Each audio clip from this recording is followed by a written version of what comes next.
kawuono nudo chieng' maber chien tarik 1 Mario Giparario kamoro mitiere machiegni weche mag manyien ma Migago kama mokwongo weche maromo 43 nyaka sani oseyudi e apedha mitimo e gwenge ma North gwenge makaluor hoho makak Olanda yudo matin koth madweni nyaka mabich kamiti matayo lien mosenindo ker madundo dane mantiere Nyahera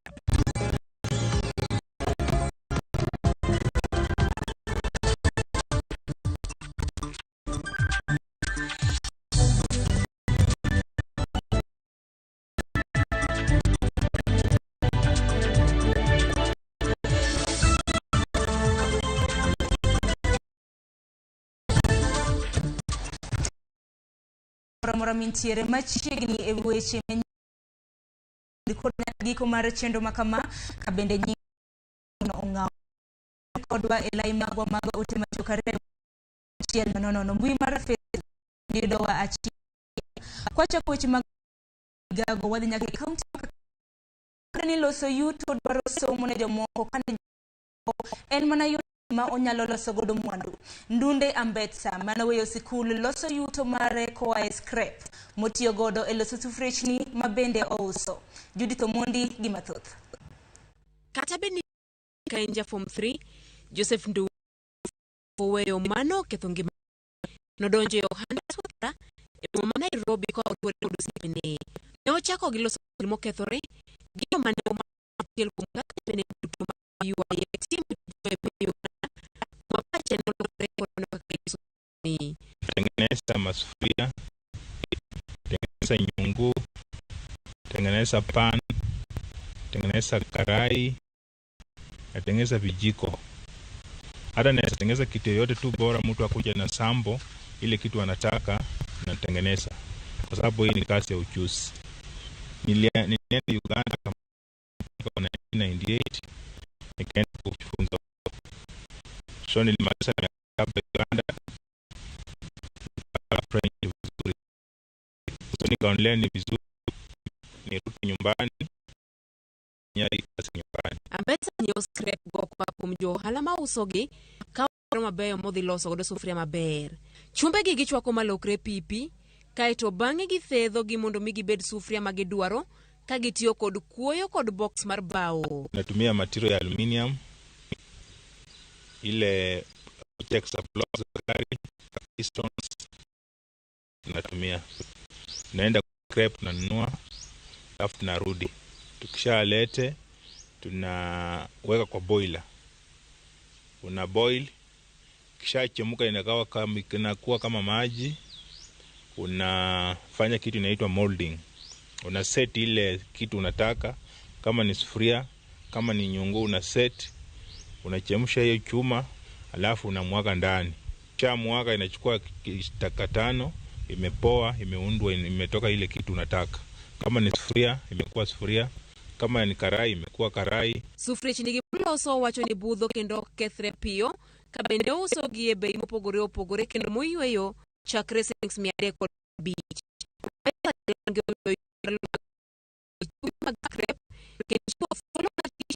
mamoko e kare mar tich. Judith Omondi, Ramogi TV. Nyakor mgajonko wuke kaunti Kakamega tiri nyake kaunti Kisii. Jodak mabugia kumu Bonchari e kaunti Kisii ywakne konye kaluore kod much mar mineme. Giwacho ni mineme olandore e kindegi kendo koro hinyo ngima nyithindo. Magi oyangi e kinde mane giyudo thieth manono kwa riwruok moko mar piny owacho e kedo kod much mar tuono.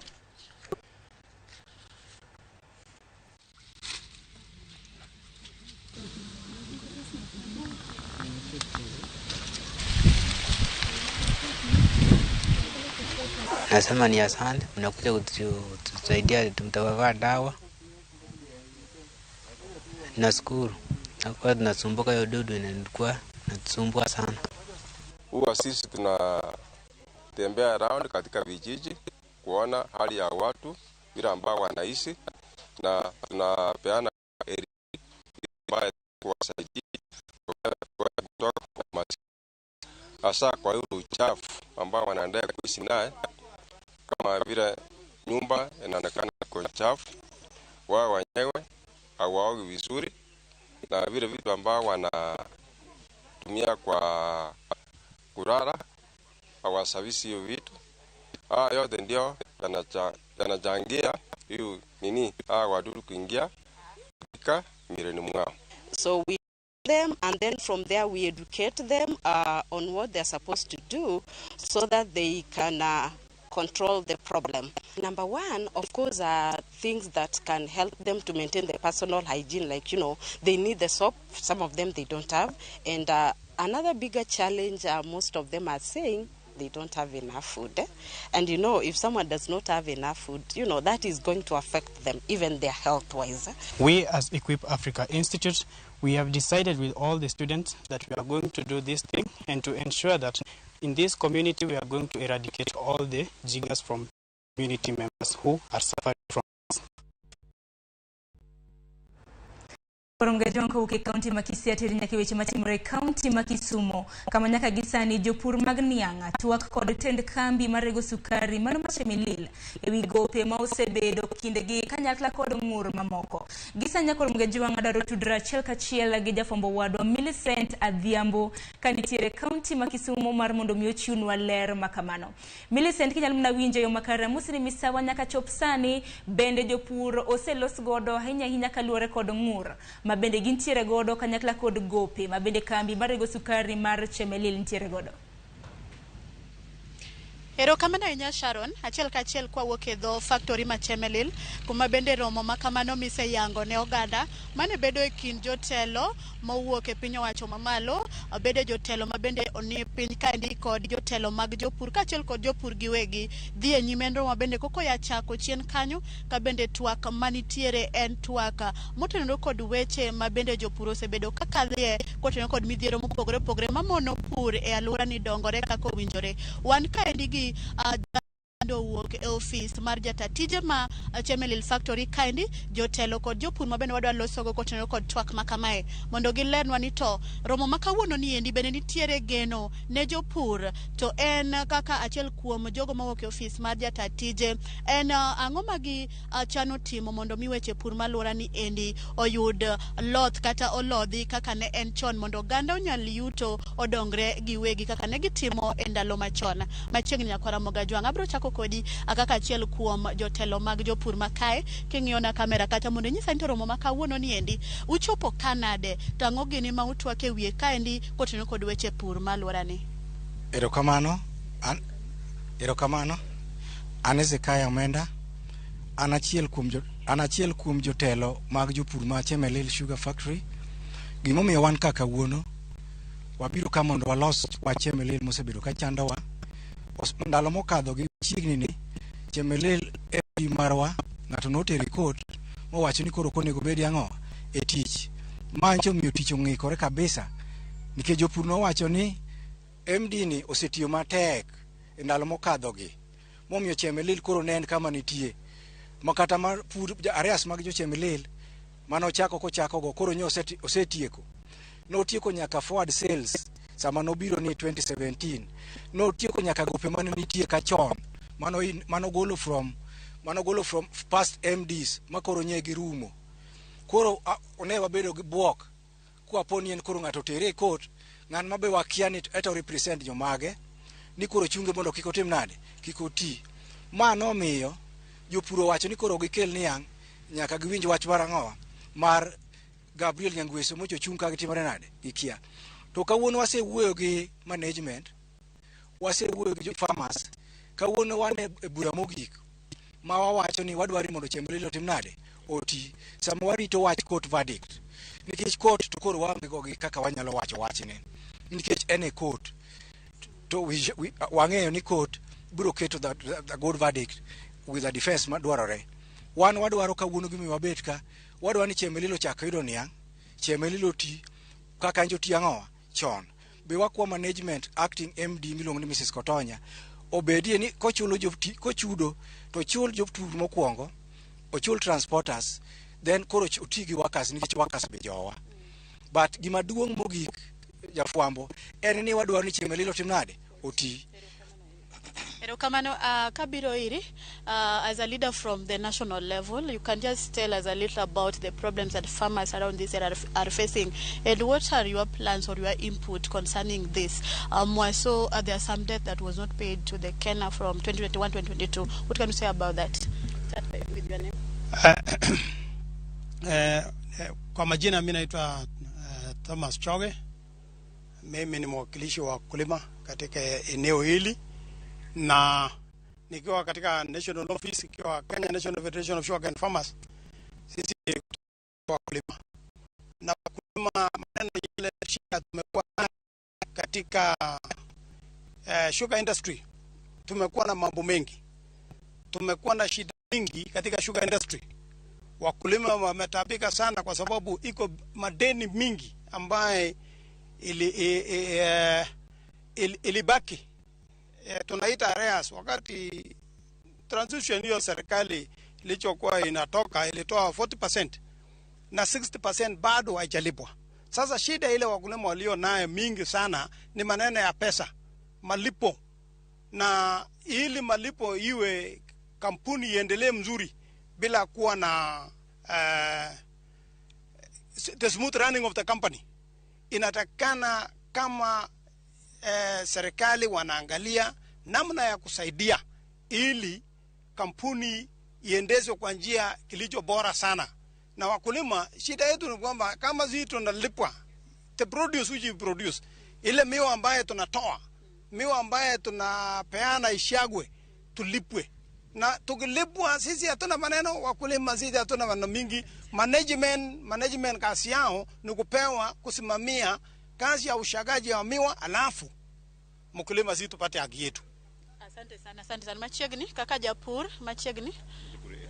Okay. Injagoro to pod injapur. Machiegni kaka japur inyalo ng'eyo na kata bunisani to frustration mage musebedo kuneno kata midhiero mage musebedo ka thiro tich pur ni ang'e alura ni endi ngima ugi gigo ma usebedo ka bende chando alura kotino kod weche mag pur chagi nyingi.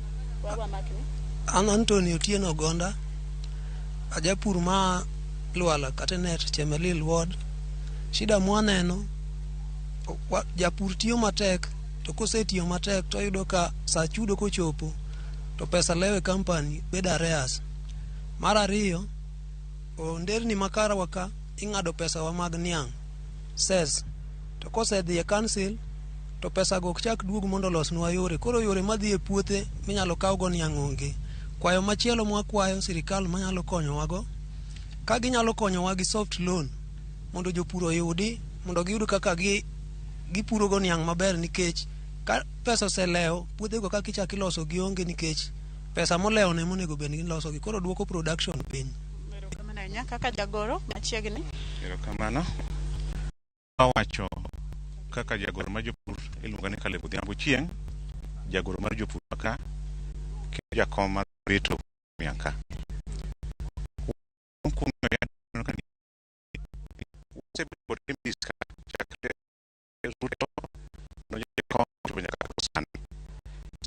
Kaka jopur ni the only MD musto kama ber morgo en Gabriel Nyangweso for one reason.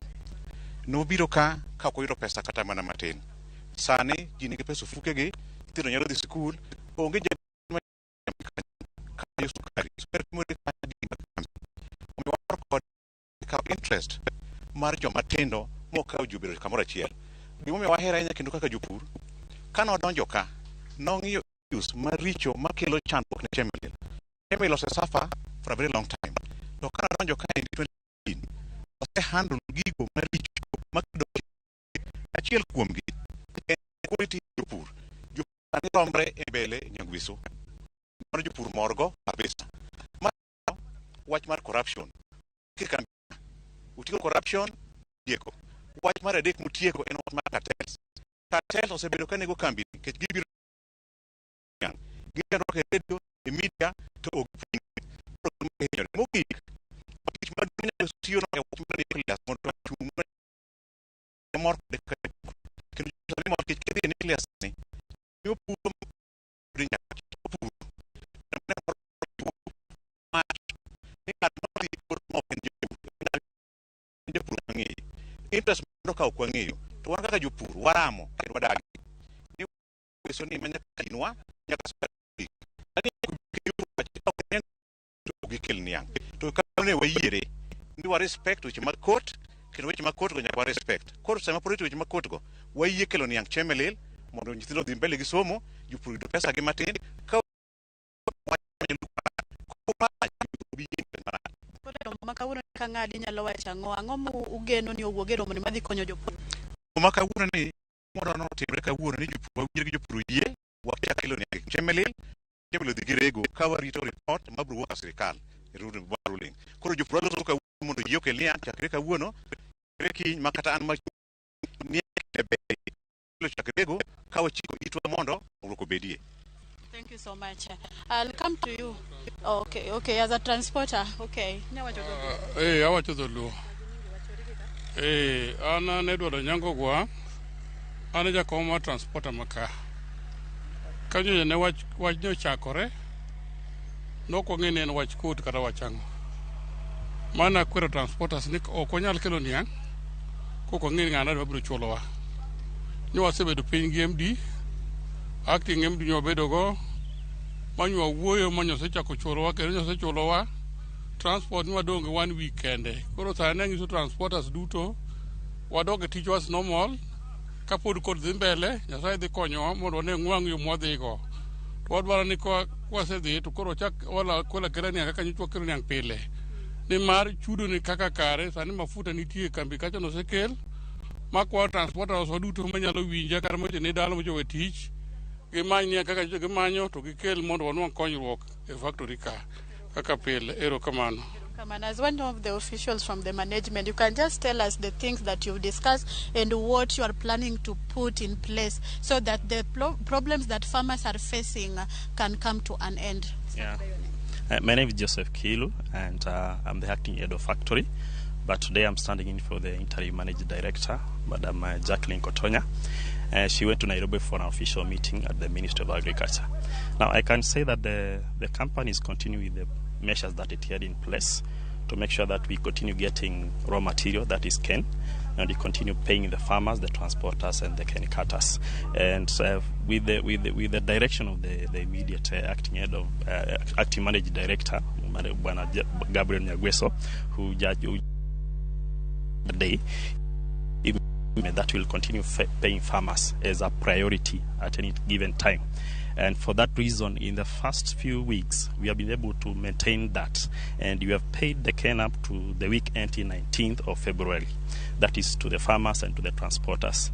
We have gone ahead and ensured that we have paid another 7.5 million as farmers arrears. That is the arrears of the year 2022, which we had some arrears which we are now paying on a weekly basis. But as one of the farmers has said, we still have the arrears which was for the year 2020-2021. That was around 106 million, which the 124 million, which the government was supposed to pay. We believe that the government will do its parts and direct as required. But as for now, we just did our maintenance, the annual maintenance of the factory that ended in August last year, and the factory is actually doing better than before, and we are seeing better improvement for the last more than 10 years, and we are saying that we'll continue that move to ensure the factory mills efficiently, and we are able to pay the farmers promptly. We do not want to continue having these issues of arrears to farmers, even arrears to the employees. So, but the first thing we need to get cane. So the move of management to be paying farmers as a priority was meant to ensure that we get cane all the time. The second move is to ensure that the factory mills efficiently. We are planning to have the next maintenance at the end of this year, before the end of this year. That is around maybe between July and December of this year. These are maintenance to ensure that the factory continues milling efficiently, and we now resume the regular maintenance of the factory as it was before. Yeah. So after today, from your speculation, do you think that today's meeting will bring some hope to the farmers, like starting from today?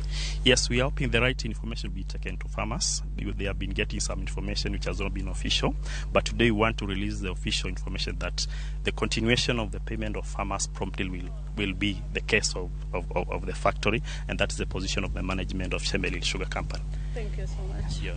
Erokamano nya Sharon kionge gi penjo moro amora mano ne achiel kuom jatelo mawuok e ofis jatatije makaendi mabende en jatatije ma en kojolo e ofis ni endi bang' kane ogol Gabriel Nyangweso gi thuolo ni endi mana kaka isewinjo motenore kod midhiero mopogore opogore budho ma ok chul jopur e alwora ni jopur niang' kaachiel kod gope mopogore opogore kod chung' mar weyo ma ok kel niang' e factory kod weyo tich mar factory ni endi mae mwayudo ni jopur gendi osebedo kakale midhiero kendo kaka iwenjo ka jatelo no wacho kanyo ni gin gi chenro magiketo kare magidwa neno ni jopur niang' malwora ni endi obiro chako tiyo kendo weche mag gope go chul ma otieki ka kamano ka ionge penjo moro amora pod wanyonore kaendi mar medo gombaka kodgi mondo wang'e ane to twak magibago kawuono ni endi bende jopur dhi wuok kod geno ni chakre sani lokruok dhi neno. Sharon an kuomi gi thuolo ni nyalo dhi nyime kod weche mamedo molo e mesawa mar keweche e wang' jowi mar Ramogi TV. Sharon. Erokamano ahinya Millicent, wawinje e yo makare nyakoro mga jong mana kowacho mano jafwambo maro Millicent Adhiambo achiel kachiel e kaunti ma Kisumu kaka wuono biro bedo koluonwa romo mag jopur mag niang' mabende dhi mbele mano e kambi marego sukari mar Chemelil. Kopogore gi mano en ni odong' ndalo 7 kende to piny mangima hingo odiochieng' wakeini. Kama en odiochieng' mar dhialo okenge ma wakeini osegoyo e yor dongruok. En kinde mabende ijiwo oganda mondo oket e tim singo mag pok makare ne wakeini e kinde mamoko. Moko kuom counties joka osechako nyasi mag dhialo wakeini. Kama gisenya koro mga jong adhi mondo mi wapek kama e nyasi mabende dhi nyime e county ma Homa Bay. Ali Beach kinyalo na winja e yo makare na nyiswa ni nyasi mbele osipokanye hawajawacha watoto wetu nyuma. Erokamano ahinya Sharon, ayudi makare wabiro achiel kachiel kawuok e Homa Bay kandi man kaka wacho no odiochieng' ma kawuono kaunti ma Homa Bay koriwore kod jokanyo e riwruoge mopogore ma osebedo ka kiro ratiro mag joma mine e gwenge mag Nyanza kod Imbo Kenya ochokore lapa tie gi sani ni kendo to mar maduong' ka okenge mag bene goyo konyo e kiro ratiro mag joma mine kaachiel kod joma mine osebedo ka ratiro margi osebedo manade koro gwenge ma pacho kaendi ka gima duong' ma be kaunti ka kawuono en ni nitie chike manolosi ma kawuono biro keti ayanga ne jopiny mabiro konyo e kedo kod wach mar lwenje mag chwech mathoro juko joma mine e kor gwenge ma Homa Bay kaendi. Ing'e report yango ni Homa Bay kaunti kaendi dwe ka dwe chigne repode maromo 50 itero tesende mag obila mopogore kaluwore kod mine mirocho ratiro magi kaachiel kod mago eko malwenje mag udi joko ka bende Kenya mangima kaunti mo be kaendi nonro yango ni namba adek kuom kaunti go eko ma rocho ratiro mag joma mine thoth mokalo. Omiyo kawuono piny owacho mar kaunti mo be kaendi omakore kod kweth mag wakini mawuok e Nyanza kod Imbo mar piny Kenya kod migepe mamoko mosebedo kasiro jogo eko ma mine mondo gigo mbaka mar ng'iyo ni to ere kaka nyalo riti ratiro mag joma mine kaachiel kod ng'iyo ni to ondamo mane kata okenge mage ma joma mine osegoyo e kor gwenge ma Homa Bay kaendi. Nyasi ma kawuono wendo maduong' ma wageno mondo chop ka sasa koa sani en Mina Odogai mar Azimio mano Mama Aida Odinga ka ibiro tene kod governor ma Homa Bay ka Gladys Wanga kaachiel kod mine kaachiel kod jotelo mag mine mopogore opogore mawuok e Nyanza kaendi kaachiel kod Imbo mar piny Kenya ma osebedo ka kedo ne ratiro mag joma mine. Gi kaendi an kod moko kuom mine ma bende oloso nyasi ma kawuono mawuok e riwruok mar mine mantiere kata Nyanza and Western Women's Forum ma bende gin achiel kuom jogo eko maneno ni ratiro mag joma mine orite yo mowinjore kendo kedo kod lwenje mag udi mathoro juko joma mine e kaunti ma Homa Bay kaendi. Machiegni Ramogi TV biro chako gi nyingi ting'iswa ni riwruok maru mar akieni mawuok e gwenge mag Nyanza ka gin ang'o ma uketo kawuono madwa konyo joma mine mosebedo ka irocho ratiro magi e kaunti ma Homa Bay kaendi machiegni. Erokamano, nyinga Harriet Okach, to wan kaka Nyanza and Western Women Forum, wariuregi Homa Bay County, gi Governor Gladys Wanga mondo wanyal riwo mine, mondo nyal luwo gik madongo dongo, kiohala, gi maendeleo.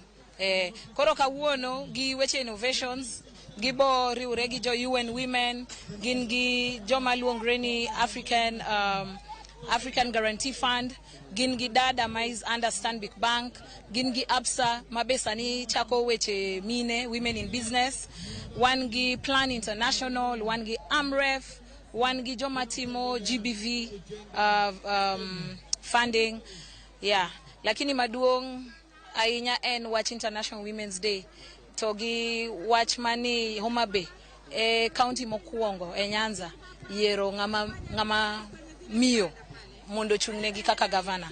To kwangiyo to waneno ka governor Gladys Wanga osetemo matek kata within the first 100 days otiyo matek mokelo gik health, okelo education, otero nyithinde school, to sani koro riwo mine, to okelo Nyanza and Western Women Forum ma osebedo gi registration mar women mokalo 3,000. Wange maber ni e Kenya kae kok Gladys kende to wan gi mine abiriyo ema gin governors. Nyiso ni Kenya be watemo, lakini dwaer mondo mine ochope kata mana nus mar 47 go. Bende an ka kod achiel kuom jokanyo mag mine mawuok e gwenge mag Nyanza kaendi mopogore kod dhialo odiochieng' mine, kawuono nitie chike mibiro ket kata policies mabiro tayo weche mabiro konyo tieko weche mag lwenje mag mine mathoro joma mine udo. Kang'eni kaka achiel kuom jogo ma koro nie nyasi ma kawuono, ere kaka maendi biro konyo e dwoko piny lwenje ma joma mine udi masani koro keto kaunti ma be namba 3 kuom counties mamoko e pacho ka. Ago erokamano, an iluonga ni Elizabeth Adongo from Nyanza and Western Women's Forum. Kawuono wadwa ng'iyo ni ang'o maduoko mine chien. Waseneno ka county wa ma Nyanza gi wach mar gender based violence thago wa kabisa, wach mar teenage pregnancy, wach mar HIV gi TB, wach mar poverty, mago gik waduoko mine chien. Ting'eni sami duoko mine chien tiduoko ganda te chien. Amomiyo kawuono wantie mondo walos chike koro mano ma county ochunge makonyogi kaka gidwa loso wachni kendo kaka gidwa tiyo gi partners margi. Wan gi UN Women kae mochung' matiyo gi governments mar konyo, koro wakelo gi kae kendo gikonyowa. Wan gi LVCT Health, wan gi nyaka banks mabiro to puonjo mine kendo miyowa rieko. Chik ma ibo los kawuono bo konyo kendo nyaka wang'i wach mamiyo nyithindo ok tiek skul. Nyathi ma jahiga 9, nyathi ma jahiga 11, nyathi ma higa 16 nyuol, ting'eni konyuol to seketho ngimane. Gima duong' ma wabiro goyo debe kae, wabiro goyo debe ne telo ma mine. Mine ok ni kawo gi mana sami dwaro kaw gik moko, to sami loso gik moko to waonge. Mama nigi rieko manyalo konyo rieko madichuo be mondo timang'o obed motegno. Emomiyo wagurore kae county ma Homa Bay nekech wadwa go debe ne telo ka wanyiso ni Nyanza wadwaro more governors in the next election, wadwa more leadership nekech kaka ndalo matin ma Gladys osebedo kae wasechako neno telruok. To kendo akwayo counties machielo nekech kane wawuotho gi wachni Homa Bay ema nowinjowa mondo wakel mine mondo giwinji kendo mondo gi make sure ni ka giwacho weche mine gidwaro nyaka gifollow gi action gi resources. Policy kiloso to nyaka follow gi resources. Ndalo mabiro matekni ubo neno ka kendo wawuotho e Nyanza kendo gi Western ka waluongo mine mondo wuo gi joma loso telo. Wadwa wach economic empowerment e toke kae wan gi gik miluongo ni innovation nekech wayudo ni mine seche gi tin. Odiochieng' achiel mama dwa dhi umbo, mama dhi manyo yiend tedo, mama dhi manyo rito nyithindo, mama dwa rito timang'o. Koro omiyo nyaka wa make sure ni innovation be kawuono wagone debe mondo kony mine mondo doge puro machon mondo giti gi innovation. Koth sani ok ding'i. Koro omiyo kawuono maduong' wan gi joma osetimo innovation kendo wabomiyo prizes. Iwacho wach chike mabiro tayo weche ma GBV e county ka ok ang'eni chik samoro kokete to kokoloyo makare to biro no ka rocho ratiro mag joma mine pod biro medo dhi nyime Homa Bay county ka. Gin ang'o mudwa timo kaka joma mine maneno ni chik ma kawuono launch kawuono Homa Bay kani okete tim mondo konye dwoko piny wach rocho ratiro mag joma mine county ka. Okay. King'eyo kaka wach gender based violence en gima nigi gine mang'eny. Iyudo ni nitiere economic empowerment, mama ithago, iyudo nitie gik mang'eny omiyo nyaka ikel ji mopogore, partners mopogore. Koro gimokuongo chikni miyo teko county mondo bed piny gi partners mopogore kaka jo LVCT, jo economic empowerment mondo gibedi nyaka joma loso nyaka polise gi mondo omak wachni. Koro partnership mar ariyo omiyo gi teko mar keto pesa matiende ni ka gidhi e county assembly kata budget tiketo pesa mar puonjo mine. Mar adek en ni mine go ma gigi timore negi support mane ma giyudo. Koro onyiso uratir kaka wuothni udwa wuothe. Sharon, kapok aduogo e studio kaendi an kod achiel kuom partners ma bende abiro tiko godo mondo nyiswa ni to gin kaka jokanyo ma osebedo ka fight kedo ne ratiro mag joma mine kaendi, gin ang'o ma gitimo maneno ni weche mag rocho ratiro mag joma mine obedo makare county ma be kaendi. Kao kamano to aneno kaendi rede wanyalo loso kode mana matin tu ka mondo onyiswa ni to kaka riwruok margi gitimo ang'o mar neno ni jogo eko ma rocho ratiro mag joma tindo odwok piny e county ma be ka. You will start by introducing yourself and tell us the input of your organization to this noble cause. Thank you. Asante sana. Naitwa Becky. Nimetoka Gender Violence Recovery Center, Nairobi Women's Hospital. Sisi ndio wafadhili wa hii polisi kutoka mwanzo mpaka mahali imefika. Kutoka hapo ikazaa ile center iko County Livaro ya GBVLC, na leo ni siku kubwa kwetu kuona policy imefika mwisho na sasa itakuwa launch na isaidie watu wa Homa Bay especially kwa response na management ya SGBV. Asante sana. Sharon, nero kamano pod wago tache lap ma be lap matombo ya kaendi maneno ni to gin wach mane mabiro wuok kaendi kalore kod gigo masani ko dhi nyime kendo wijo kani jokanye riwruoge mopogore mag mine sani koro wuok oko matiyo kanyakla eneno ni lwenje mosthoro joko joma mine udi odwok piny kod bende neno ni gi nywako lwedo telo mag mine kaachiel kod neno ni mine otiyo kanyakla mondo mi gin bende gibed jogo eko makare kinde oganda moko be ni ithirogi athira e kuonde ma gintiere. Kao kamano duke achiel kachiel studio kendo pod wan ka wabiro loso weche manyien mabiro mbele kanyo mondo wang'e ni to gin ang'o maduong' mabiro wuok kaendi machiegni.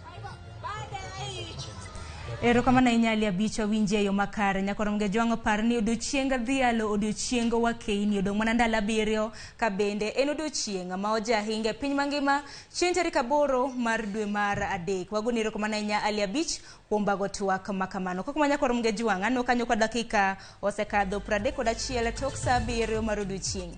Yiena mar mondo yakao yo matin kaduogo aduogo gi moko kuom weche manyien ma bende abiro bedo kami kuku mar weche makamagi kidhi mabor.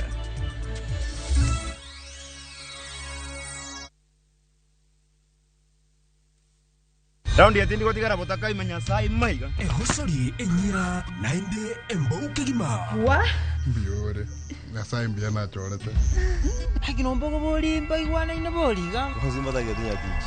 Kero masachi hoteli yeye. Nera roti. Umbogo tabwatire baga. Itaite mutagochi. Otaite somoni yaku. Asenge njota takitipo soku. Kulinde kende tige komutanga kulinda enibo amune amate yaye. Ayo monta kuire kiaraiga. Engo kunere. Tengera ege ticha. Egosori enyekigima. Yaruliriko aseviu sasa bono.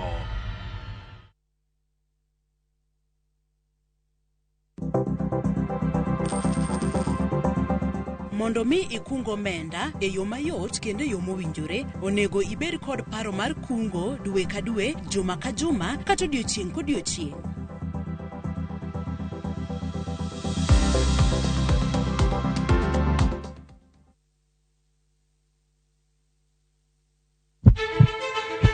Sasa ya mawagamo muya, wayudo ngima.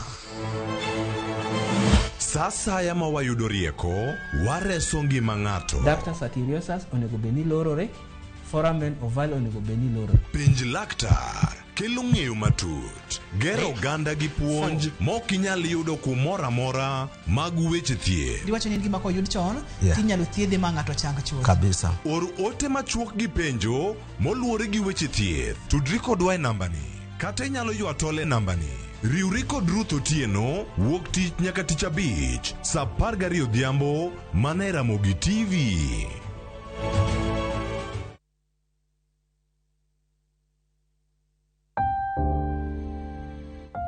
Onego wachung' kachiel gi jowetewa e kinde kuyo. Kilalo ng'ato miero, to diher mar lando tho kod liel mare. Ramogi TV biro chung' kodi e miyo jalno miero kopo maber. Inyalo gocho e namba 011 09 22 77 3 kata 0 Bora Beach 403820. Be inyalo oro ote e email obituaries@royalmedia.co.ke.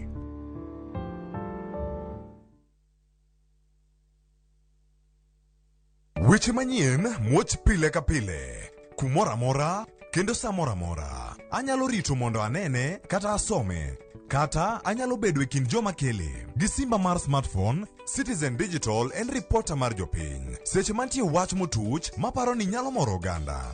Amako tipo kendo akete mbui kaeto arito. Ok en kayiem.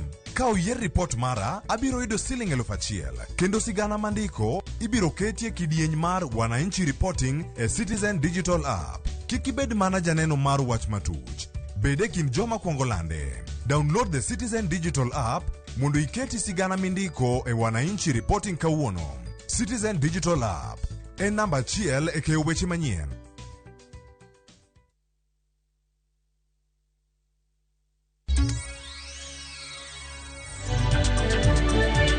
Nyakoro mgajon kamoro mora mintiere machiegni okang' mar 2 wadhi nyime gi weche manyiena.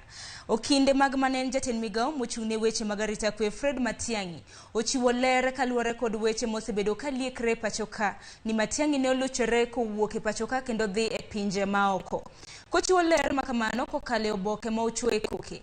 Okil Danstan Omari olero ni Matiang'i ne owuok e pachoka tarik 19 mar dwe mar 2 e yor ayanga ka odhi e limbe mar jumbe 2 e piny Ingeresa.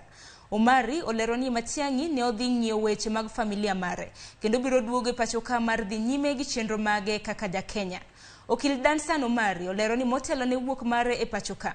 Matiang'i ne ocholo lipot ne apisa madito mag arita konyisogi ni owuok. Olubede ni Matiang'i ok ong'eyo nonro moramora ma itimone kendo ni oonge kod wach gi apisa mag piny owacho matimo tijgi, kata kamano okwayo apisa mago matimo nonro mondo olu chik kaka dwarore.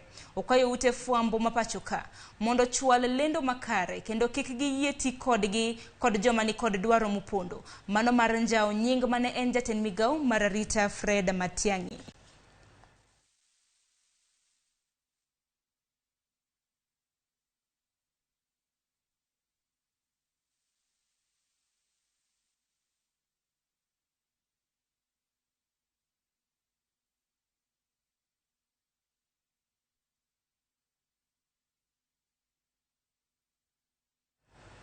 Kopogre gi mano en ni ikruok koro oseket makare ne iko mar ker oganda Luo jaduong' Willis Opiyo Otondi ma ichano tim chieng' ngeso e dalane Manyahera e sub-county ma Kisumu West. Komiti ma ochung'ne ik ker wacho ni idhi bed kod odiochienge 3 mowal chakre odiochieng' makiny e neno ni ker Otondi oik makare kaka thuond oganda Luo. Ringre ibiro keti e alap mar Ramogi Oginga Odinga e chuny boma ma Kisumu odiochieng' makiny.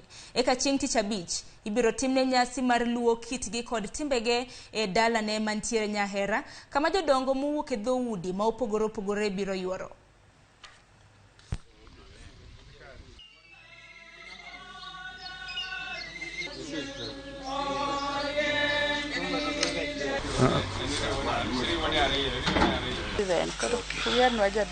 English.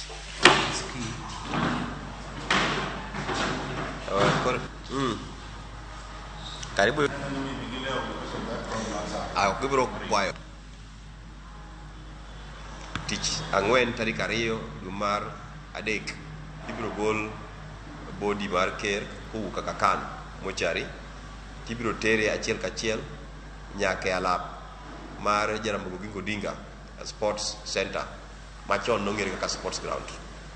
Kanyo alam biro bede gi jokristo ai biro chiwo thuolo mar mondo oganda mar Luo oganda mantie mondo one body mar mosewa ker Opiyo Otondi nyaka seche manyalo romo gimoro saa 7 kata 8 kama. Kendo adwa confirm ni wasetiyo maber gi Central Committee ma arrangements are underway, moko are finalized, wasetieko ma preparations koro ber, chenro ber ma wadamiyo jaduong' a deserving final right. Jokochia dancers biro betie, wabiro tero buru mar ker mar Luo. Mani en tim mar Luo mano nyaka nene ma jogo mogawore gi buombe chieng' no ubro neno kaka piny lich. Jogo mogawore gi buombe, jogo moyoko winy, jogo morwako kima, to gi tonge mag koro gine, to gi kuodi, to gi gigo dok, to gi gigo machalo kaka okumba. Nyakoro Magajuang mane chenro mabende koro oseyiedh gi kamiti mochung' ne kopo mogik mano mar ker mar Uganda Luo Jaduong' Willis Otonde. Kopogore gi mano, en ni migawo mar alwora ochako chenro mar pidho yiende bilion 15 kochopo higa mar 2032 e reso bunge ma pacho ka. Jatend migawo no Soipan Tuya okwayo jo-Kenya duto mondo pidh yiende 30 ng'ato ka ng'ato e higa. Chenro no luwore kod migawo mar alwora mabende biro nywako ji duto e piny owacho kod sekta mar ji giwegi. Migawo mar alwora twak gi jokanyo mopogore opogore e konyo choko mwandu mabiro konyo e chopo kare lekno. Tuya ochiwo paro ne jo-Kenya mondo ng'ato ka ng'ato oti gi thuolo mar odiochieng' nyuol mare mar pidho yiende. Chenro mar pidho yien geto reso alwora kod bunge ma osewang' kaka mano mar Mau Mau kod mano ma Aberdares. The forest fire situation is one that we are dealing with currently, and again, it is in the bigger plan of telling Kenyans, let us be responsible in the way we handle our ecosystems, in the way we handle our environment, and we are working in partnerships with the Prisons Department, Ministry of Education, and other government ministries, departments, and agencies to make sure that we have proper preparations before in the numbers of 50 million Kenyans. If you break down the 15 billion trees, it translates to only 30 trees in a year, 30 trees in a year. Even if you cannot do 30 trees in that one day, you can do 30 trees in a whole year as you prepare for your birthday. Nyakoro Magajuang kwa dhi nyime gi chenro mar Migago en ni kaluwore kod pek mar ngima kod oro ma pod onano. Jonyuol moko e kar dak ma yuto ji nitiere piny ma Kiandutu e boma ma Thika koro chwalo nyithindgi e chuny boma mondo mi okonygi e yor manyo omenda. Wachore ni moko kuom nyithindogo odonjo e mer ka moko timo timbe mag chode. Wach ma imedo kwed kod jodolo kaachiel kod jotelo ma alworano. Jang'ad bura e doho ma Thika Stella Atambo oyango ni buche mang'eny e doho gin mag nyithindo matindo ka moko koro osedonje nyaka timbe mag anjao. Sina chochote, sina wala la kufanya ili mtoto aingie kwa shule. Lakini ni Mungu akanisaidia nikapatana na hii kiganda ya Weaverbird. Si kumpeleka shule, sina kazi, baba yake hana kazi, hatuna chochote, tukaona akae kwa nyumba mpaka wakati tutapata pesa. Vijana wengine wanatumwa na wazazi kuwa crime. Tunaona wengine hata ndio wanabeba visu, wanabeba hata binduki, wanakuwa wewe mzazi una involve mtoto wako kwenda kufanya crime ili mkule. Na ndio unaona hii initiative yetu lazima tukae serious, hata tukisaidia watoto 50 at least tume make a difference in people's life. Watoto wote waende shuleni ili wabadilishe maisha yao. Hiyo ni furaha yetu. Ndiposa siku ya hii ya leo nimefurahi sana ya kwamba kuna wengine wenu wamekuja kwa ofisi yangu, sivyo? Kutafuta nafasi ya masomo. Na shida moja ni uniform, si ndio? Ya kwamba hamna uniform, otherwise serikali inahakikisha waende shuleni. So siku ya leo nimefurahi. Nyakoro Magajuang kopogore gi mana tiri nyaka weche matimore kaunti ma Kakamega. Ji maromo 10 mawuok e anyuola achiel e gweng' ma Shikoti e kar chung' od bura ma Lurambi e kaunti ma Kakamega ne oninde oko e koyo bang' odgi wang' otieno manyoro. Anyuola no lero ni majno mapok oyang gima nokelo. Nochakore saa 9 otieno gino mane ochunogi mar mondo mi giring mondo gires ngimagi ka mwandu moting'o dhok kod gwen to ne wang'. Jodak magwengego koro okwayo piny owacho mar kaunti mar mondo mi olos ndara mondo gari manego mach ochop ores ji e sama winjore kama sira maket kod mago otimore. Nimehuzunika sana. Pia nashukuru Mungu kwa sababu hakuna uhai wowote ambao ulichukuliwa, aliokoa nini watoto na mwenyewe, lakini amepata hasara.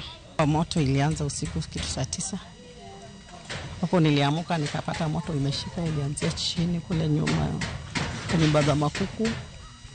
Nikapata imeshika moto, ilikuwa ni mingi kabisa. Kawa nimeshindwa, nikaita majirani. Wakakuja wamenisaidia, ndio kuna zile tumeokoa ndani. Ni kule kwa mang'ombe, makuku, mbuzi, kondoo ndio hatukuweza kuokoa.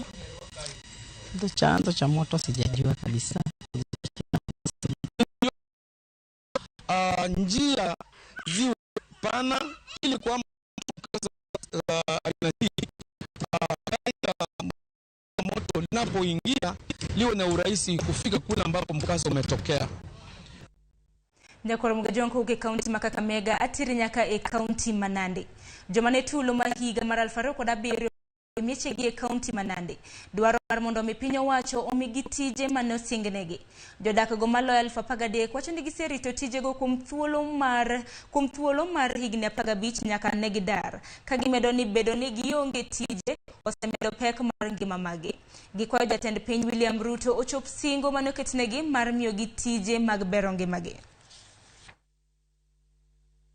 Waadhiliwa mapato ya school fees, watoto wetu wamekuwa hata wakirudishwa nyumbani.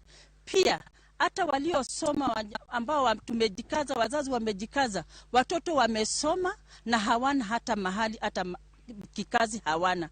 Tungeomba serikali yetu kama rais wetu, wakati tulikuja ukasema ya kwamba tukupe kula, tulikupa kama waadhiriwa, tulienda ndani kwa ndani tukiambia IDPs wote tuchague, wacha tuchague serikali yetu. Hakika Mungu amechagua wewe kama serikali president wetu, mkiwa pamoja na deputy. Tunaomba mtukumbuke kama IDPs.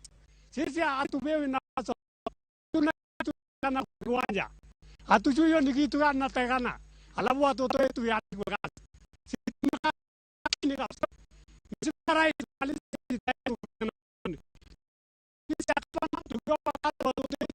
anasema na bana. Sisi tutaizo rais.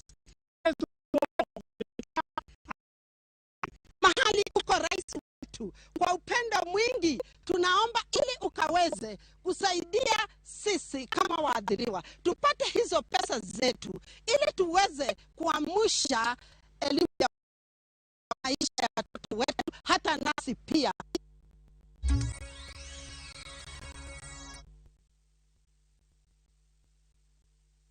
Fresh episodes now available on View Sasa.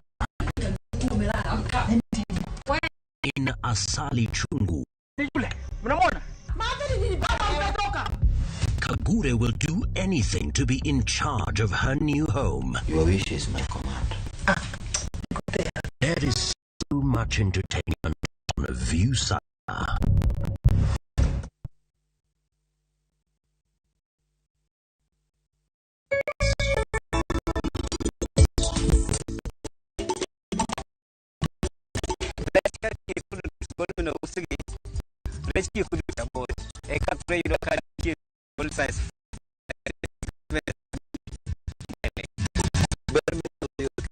Nitiere gimoro rech omega 3 kichamo omi bedo mariek. Emo miyo winyano wajoluo wariek. Vuka to Airtel Money. Aje Janjes. Dial *334#. Set your 4-digit PIN and confirm. Set your security question. Airtel Money is now activated. Sasa uko set. You do Airtel to Airtel for free.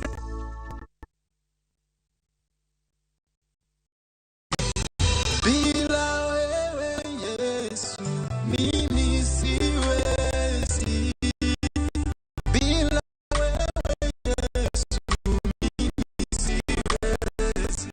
Kupata wimbo huu kama sikiza tune yako ni rahisi sana. Bonyeza *811 *414#. Kumbuka Kiza na City ndio nyumbani kwa wasanii wote.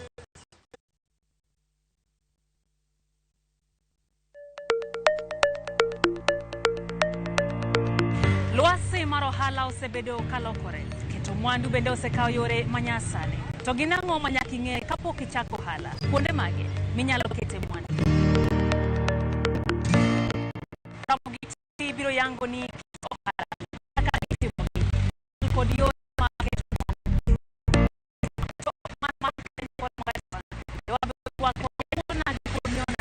Matimo maweg kete kachiel kod mago man kod lony e keto mwandu mana e chenro mar ohala gi TV kod an Lydia Okeyo.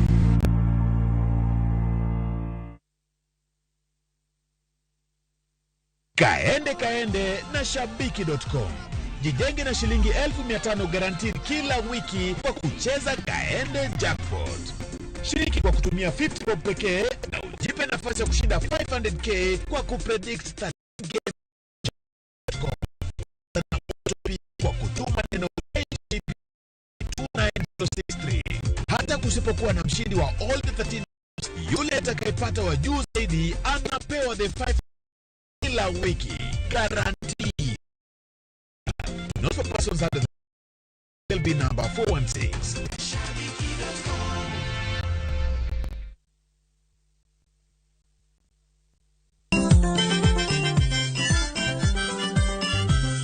Kiyudo gimoro e belni to mano kariano. Gikomba gokinyi samaro sa yawa. Walo mino chienga tandora mojonya. Kitumbe mawakelonu otenore ndhadhu maggi. Kae kama chokruok nitie. Orchestra super kiaki. Kidola kabari.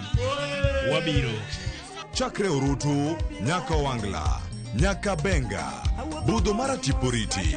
Michael Onigi DJ Kolo Call Instrumental, kod Ninja The Entertainer. Ramogi Night, Teacher Beach ka Teacher Beach, Sang'wen Otieno.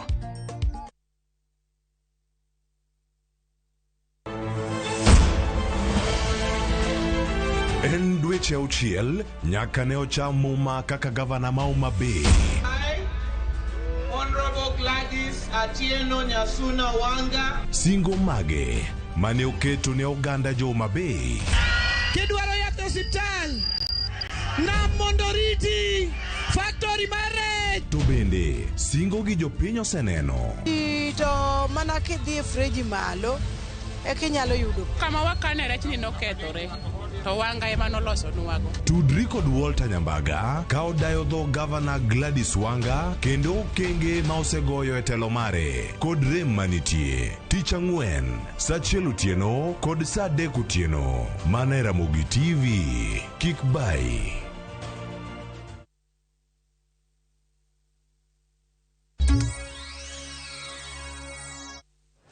Nyakor mgajo mwadhi nyime gi weche manyien kamoro jatend migawo mar arita kwe Kithure Kindiki bende gisani osingo ni piny owacho ma pacho kaendi. Nyakor mgajuang wach makamano biro bedo kwa keloni e kinde mabiro. Kata kamano kwa dhi kode nyime en ni jatend migawo mochung' ne weche mag arita kwe Kithure Kindiki bende gisani osingo ni piny owacho biro tieko timbe njore momiyo jopiny oselalo jamni kod ngimagi ahinya to aluora mar Hoho mar Okak. Kaneloso embale committee mar Senate, Kithure yango ni bunde 43 oseyudi e apedha madhi nyime e gwengago. Kaka mano olero ni ok en tich mayot kedo kod jonjore kaluore ni moko kuom gigi kikore gi jodak e kinde ma apedha dhi nyime. Jatend migawo no bendo yango ni piny owacho osegeng'o monj makoch e kinde mathoth kendo biro medo timo apedha kuonde ma arita orochore. Wacho ni ok nyaka jod bura puodhi okenge makamago. Today at around 2 o'clock, bandits from Gabra community attacked Rendile Fora, Forinde village. Fora means village outside Isafora. It means people are not in that village but outside the village. Were attacked at Korole area of Kargi sublocation in Kargi location and took away about 1,000 goats and killed a man. I must caution the communities where we are approving NPRs to exercise civilian oversight in consultations and in collaboration with security forces so that those guns are not misused. The William Ruto administration will end banditry in Kenya.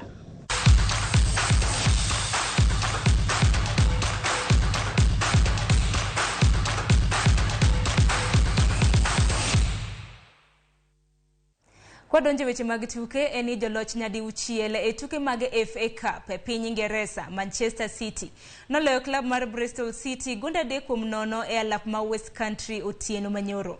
Manchester City ne oyudo gol mokwongo kokalo kuom jatugo Phil Foden e dakika mar 7 ka jotugo nodhi e yueyo ka City ni mbele gol 1-0.